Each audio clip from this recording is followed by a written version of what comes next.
Hi everyone, my name is Elizabeth Vezina and I work with the Canadian Wildlife Federation.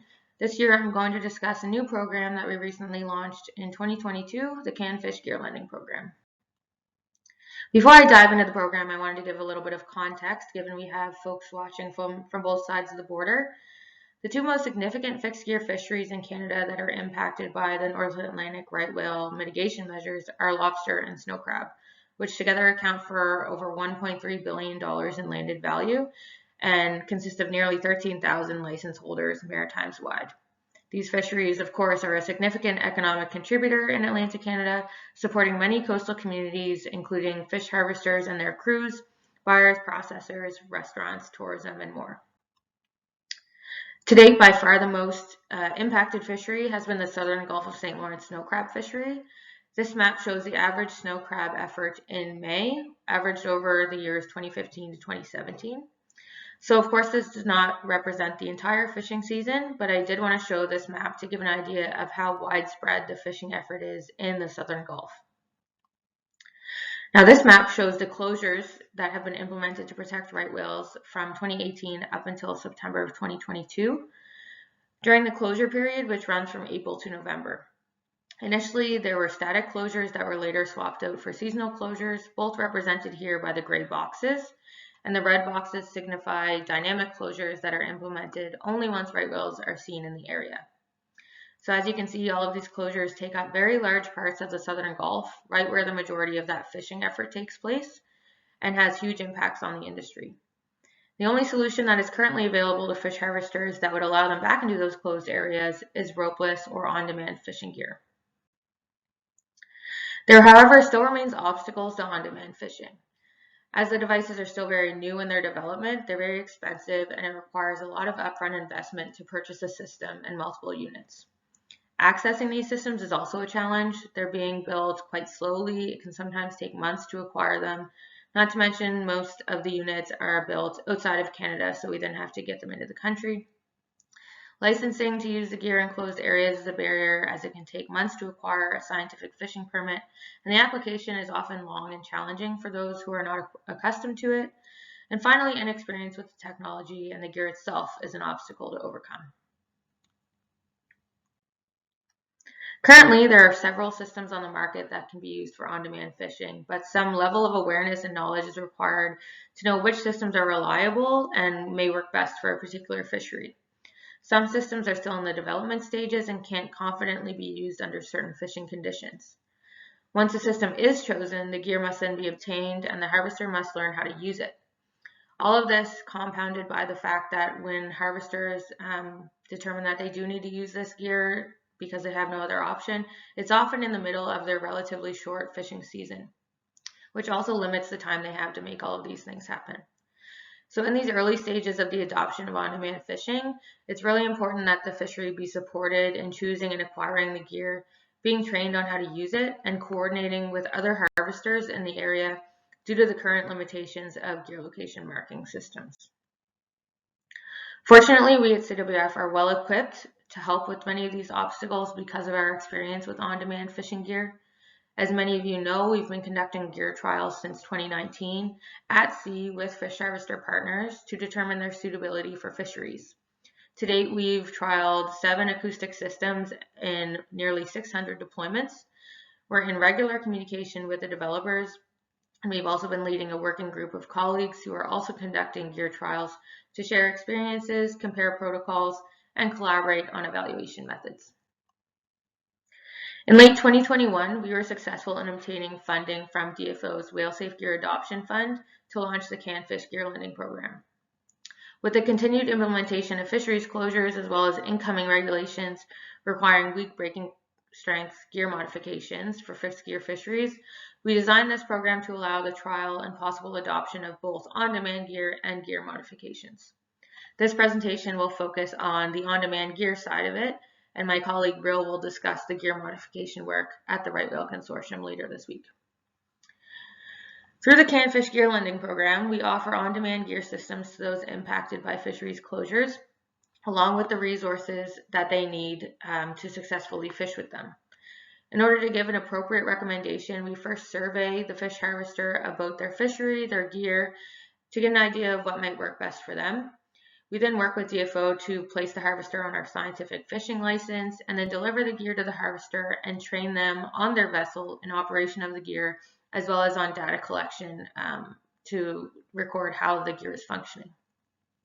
We maintain regular communications with the harvester to ensure things are going smoothly and also to maintain our own records of gear failures and variations in function. We provide on-call assistance and also help to keep the harvesters informed of others who may be fishing on-demand gear in their area. What this whole process does is it allows fish harvesters to get back into those areas that would typically be closed to them in order to protect the North Atlantic right whale. This map shows the closures that took place during this year's snow crab fishery. The harvesters who used our program fished from Prince Edward Island, which experienced closures very early on in the season that quickly turned from temporary to seasonal closures. We had 10 fish harvesters fish with the on-demand gear from our program this past spring.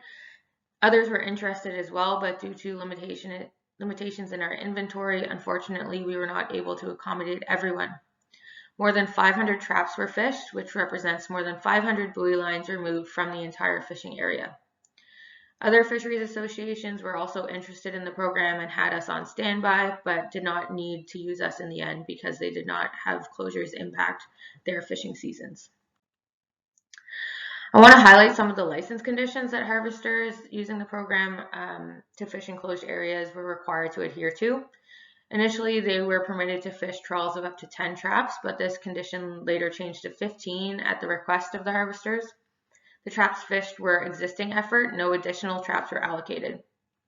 An on-demand unit was required on both ends of the trawl in order to have a fail-safe, and grappling was also used as a third backup if needed. Sinking or neutrally buoyant ground lines were required between pots. Harvesters were required to keep the local enforcement office up to date on their fishing locations, and they were also required to maintain a watch for marine mammals as they were transiting the closed areas, report any sightings, and they were also restricted from transiting any closed areas during nighttime hours. These were the systems provided to the harvesters through the program. We only provided systems that have shown good reliability in our trial program, but we were also limited to inventory at the time. Given supply chain delays, we only acquired half of our EdgeTech order before the fishing season opened, so we had to make do with what we had. EdgeTech and ropeless riser units were provided as primary units, and Desert Star units were given as backups, given the limited time to train harvesters and properly adapt those systems to their vessels and needs. In total, 123 hauls of EdgeTech were completed and 29 hauls of the ropeless riser. None of the Desert Star units that were lent were used for retrieval of the gear.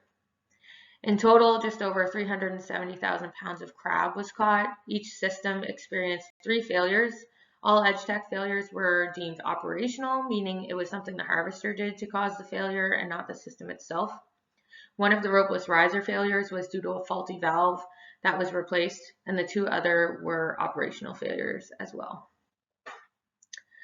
Feedback on the program has been positive so far. The harvesters were generally happy with the program and with how the gear performed. There was consensus that more inventory was certainly needed, and there would be continued and increased interest in the future. The limitations of current gear location marking systems was an obvious challenge while fishing. From the 10 harvesters who took part this year, there were at least 6 instances of gear conflict. These conflicts took place even though all harvesters who were participating were in regular communication with one another. There was even one instance where a harvester crossed over his own gear due to the inaccuracy of GPS marking. This reinforces the need for real-time, interoperable acoustic gear location marking technology for areas of high fishing density, where harvesters are fishing very closely together and in some circumstances with different on-demand systems. There are some challenges ahead for this program and with on-demand fishing generally. With increased interest in this gear, there will be increased gear conflict and need for increased monitoring. As permitting increases for the use of on-demand gear, it will be even more important to coordinate between groups who are fishing in the same area, and this is something that our program has limited capacity to deal with. Many of the fishing seasons in Atlantic Canada are relatively short, and we have limited inventory, so there will be limited opportunity for everyone to access the gear due to that limitation. Obtaining funding to maintain this program is critical, and it's the first challenge we face as we continue to move forward. The Canfish program has shown a lot of success in its first year. It serves the conservation of marine mammals well by exposing more of the industry to the potential of on-demand gear and removing the barriers that they face in trialing the gear for themselves. Through the program, we reached more than 10 harvesters who had never seen an on-demand gear system before, who will now spread the word among their peers about their success fishing with it. We see these positive barrier-free introductions to on-demand gear as a critical component of early industry adoption in Atlantic Canada.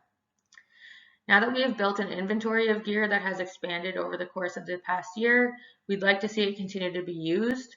There continues to be high interest from the industry, and we're often receiving calls to see whether this program will move forward in the spring. DFO's support of the program ends this coming March, so we're looking to secure the resources now that are required to maintain the program moving forward.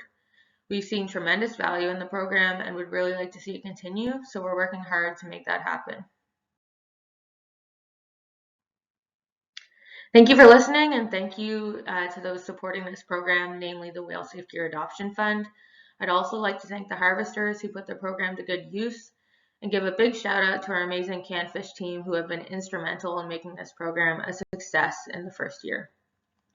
Looking forward to answering any questions and hearing feedback at the consortium, and please feel free to reach out by email at any time. Thanks.